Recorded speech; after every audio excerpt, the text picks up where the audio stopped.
안녕하세요. 유아부 강선정 전도사입니다. 코로나로 인해서 많은 환경이 바뀌어가고 신앙생활에 방해 요소가 많은 이때에 우리의 아이들을 신앙 안에서 잘 키우기 위해서는 어떻게 해야 할까요? 신명기 6장 5절에서 7절 말씀처럼 험난한 세상을 살아가는 우리의 자녀들이 하나님의 백성으로 살아가도록 부모님들이 부지런히 말씀을 가르칠 사명이 있습니다. 부모는 말씀을 기억하고 자녀들이 예수님께 가는 것을 적극 도와야 하며 세상의 문화와 가치관 속에서 성경적 문화와 성경적 가치관을 알아가도록 해야 합니다. 부모님들은 하나님이 자녀들을 주신 목적에 부응하기 위해 자녀들이 하나님의 형상에 도달하도록 교육하며 자녀들에게 육체에 해당하는 것만 제공하는 것이 아니라 정신적인 가치관 형성에도 중요한 역할을 해야 합니다. 부모는 자녀를 어떻게 교육해야 할까요? 부모님들이 말씀을 마음에 새기는 자가 되어야 합니다. 부모는 자신의 삶으로 자녀에게 모범을 보여주는 신앙의 선생님이 되는 것입니다. 부모는 모든 기회를 이용하여 말씀을 가르치는 것입니다. 손목, 미감, 문설주 등 자녀가 생활하는 모든 환경에 말씀을 부착하여 계속 상기시킴으로 교육하는 것입니다. 여호와를 경외하는 것이 지식의 근본입니다. 여호와를 경외한다는 것은 하나님을 두려워하고 그 권위를 인정하는 교육입니다. 삶의 분명한 기준과 원칙을 제공해 줍니다. 여호와를 경외하는 자가 경청할 줄 압니다.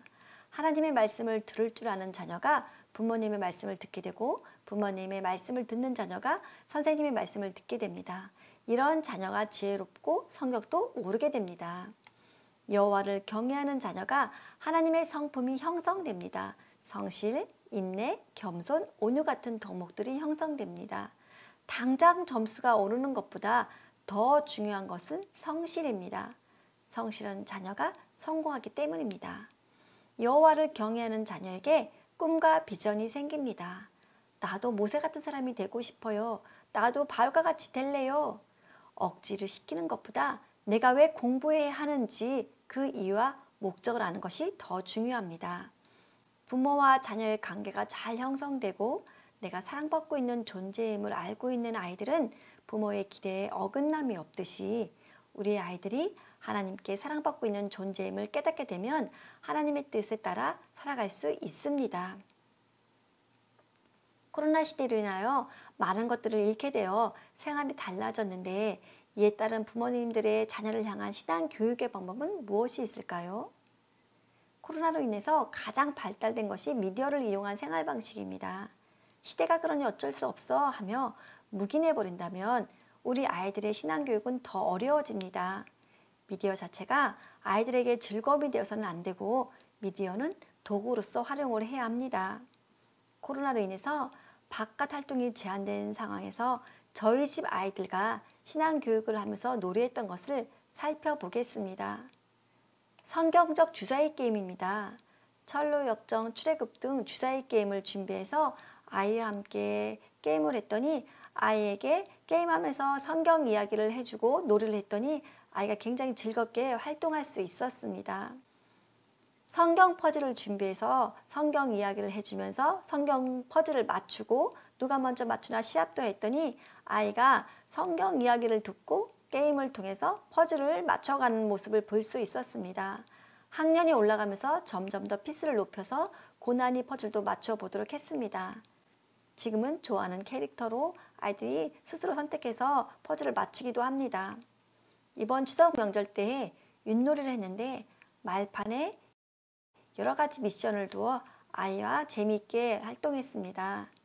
부모님이 좋아하는 것이 무엇인지 부모님 안마해드리기, 서로 칭찬하기, 찬양 부르기, 서로를 위해서 기도해주기 여러 가지 미션을 두었더니 아이들이 윷놀이를 더 재밌게 했습니다. 무슨 놀이를 하든 그 안에서 아이들에게 신앙적 메시지를 주려고 했습니다. 단순히 윷놀이로 끝나는 것이 아니라 그 안에서 하나님을 생각할 수 있도록 했습니다. 여러 가지 야채를 준비해서 천지창조 이야기를 해주면서 하나님이 만드신 멋진 세상을 같이 한번 꾸며볼까 하며 아이와 활동을 합니다. 하나님께서는 우주 만물을 만드시고 사람을 만드시고 잘 다스리라고 하셨어. 우리는 아름다운 자연을 잘 보호해야 돼. 그리고 소율이를 이 땅에 보내주신 하나님의 뜻을 알아가며 행복하게 살아가자, 이렇게 이야기를 해주었습니다. 홍해를 건너는 사건 이야기를 해주면서 이스라엘 사람들이 하나님을 의지하고 앞으로 나아갔을 때는 홍해를 건널 수 있었어, 이렇게 이야기를 해주면서 아이와 함께 물고기도 색칠해보고 파란 비닐에 물고기를 붙이고 바다를 건너가는 장면도 연출하면서 아이들이 직접 말씀을 경험해 보도록 했습니다. 잠자기 전에는 오늘 감사한 내용 3가지씩 이야기를 하게 합니다. 별 내용 없습니다. 오늘 점심 때 내가 좋아하는 미역국이 나와 감사합니다, 이렇게 이야기도 합니다. 그리고 마무리 기도를 제가 했습니다. 처음 어릴 적에는 기도를 잘하지 못해 한마디씩 돌아가면서 하고, 지금은 제가 아이들에게 당번을 정해서 그날 기도를 하게 합니다. 교회에서 사용하는 공과에 나오는 말씀을 인쇄해서 아이가 잘 보이는 곳에 붙여두고 암송하도록 했습니다.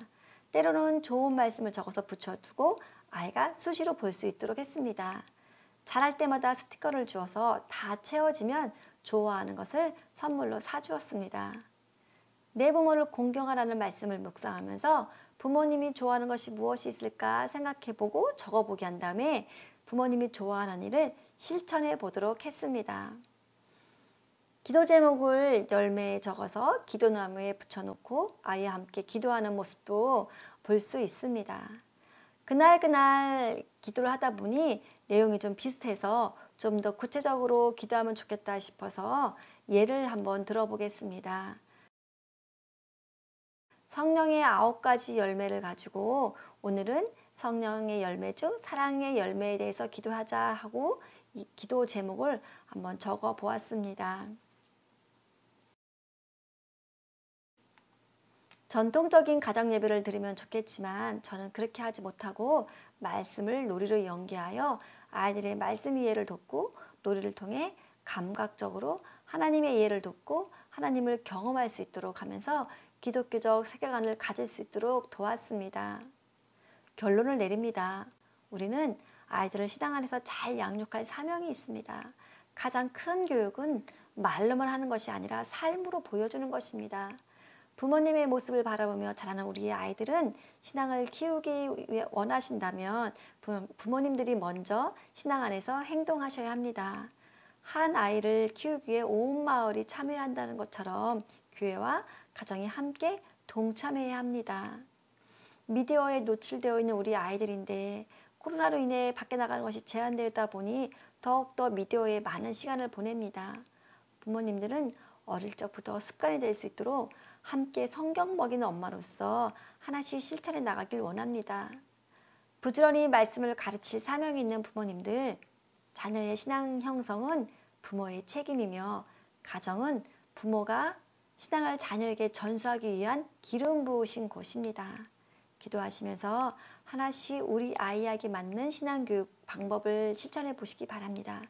그래서 우리 아이들이 하나님의 사람으로 세워지길 소망합니다. 감사합니다.